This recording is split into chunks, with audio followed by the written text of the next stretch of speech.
Good evening, Commonwealth. Thank you for watching the Channel 2 News. I'm Jeannette Rocher. I'm Bob Coldine. Here are some of the stories that we have lined up for tonight's news. Casinos on Saipan, once again, a hot topic on Capitol Hill. Also tonight, we tell you what the Healthcare Corporation Act could mean for hospital employees. And in court, a judge denies a plea bargain. He says the penalty wasn't stiff enough.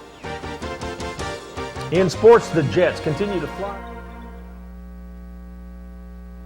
Hafaday Tirawami and good evening, Commonwealth. Today is Thursday, April 7th, 2011. The governor has asked the members of the Senate to reconsider bringing casinos to Saipan if the bill is reintroduced in the House. In the meantime, Manglonia says the Senate will keep an open mind and wait for the public to decide. Is facing new accusations and much more serious charges. 42-year-old Nena Langu was issued another arrest warrant this week. Crime Stoppers is seeking the community's assistance on a robbery and assault incident that occurred Tuesday around lunchtime. Officer Jason Tarkong explains that the victim, if you have any information about this crime that could lead to an arrest, please call Crime Stoppers at 234-7272. Coming up, the Lieutenant Governor comments on the new budget proposal, and the community continues to show its concern for those suffering in Japan. Those stories and more are in the second half of the news. Stay with us. Thank you for that report, Nick. And actually, that ship was on Saipan this week. I saw it on Tuesday. It was here. That's news, sports, and weather, isn't it, Jeanette?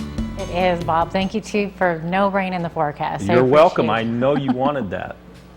That is, as he said, our news, sports, and our weather. For this Thursday evening, we'll see you all here again tomorrow, Friday. Have a good night. A man who pled guilty to first-degree murder was sentenced today in Commonwealth Superior Court.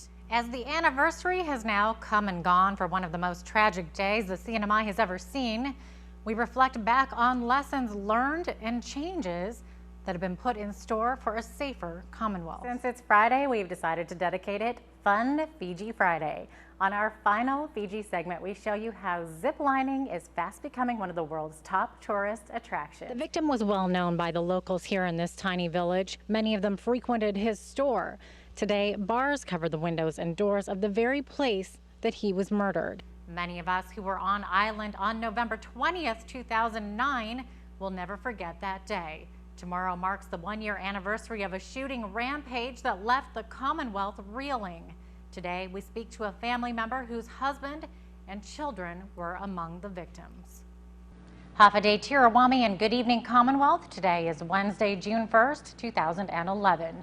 It's now exactly 1 week from the time sisters Paloma and Milena Luke were last seen leaving their home, walking towards their school bus stop in Azteo.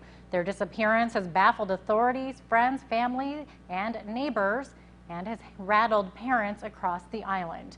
This morning, our camera caught up with some of those parents who have since rearranged their morning schedules to keep a close eye on their children. It's 6:20 Wednesday morning. Bus stops are full of kids waiting to be picked up for school. It's also exactly 1 week from the time 10-year-old Paloma and her sister, 9-year-old Milena Luke, went missing near this Santa Lourdes bus stop in Azteo. Since then, parents in the area have changed their morning habits. It's really unbelievable. It's been a bad week for marine life in the Saipan Lagoon with the loss of 2 whales and a sea turtle. But nature has its bright spots too. This week, a new hatchling may have been saved from the wild perils of the jungle. It's lunchtime for this baby kingfisher, but as you may have guessed, that's not his mother prying his mouth open. He'll kind of sleep until he gets hungry, and then he'll wake up and make noise. So it's like a human baby. Except this baby's temporary home is among the dogs and cats at Paradise Island Animal Hospital. For now, his diet consists of wet cat food and freeze-dried crickets. Once down the hatch, the doctor lets me have a crack at bird sitting. I've never held a bird on my hand before. This is an interesting experience for me. Oh my gosh, I almost dropped you. I'm gonna put you down.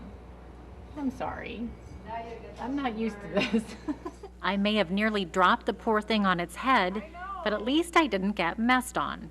They'll go to the, whoa! Diaper, anyone? Oh no, you dropped the bird. He recovered. What happened? He took a nosedive. I don't know. I was holding him and he took a nose, and I caught him. So did he And recover? I mean, is he Yeah, okay? yeah. I put him back on his pillow and I slowly backed away. That's good. Never to touch him again. Well, And then, yeah. Then he pooped, so. That's good. That'll do it for this edition of Go Southern Alberta from the U of L's First Choice Savings Center. To check out any of the stories you may have missed from this episode, you can go to our website, like us on Facebook, and follow us on Twitter. That'll do it. We'll see you next time on Go Southern Alberta.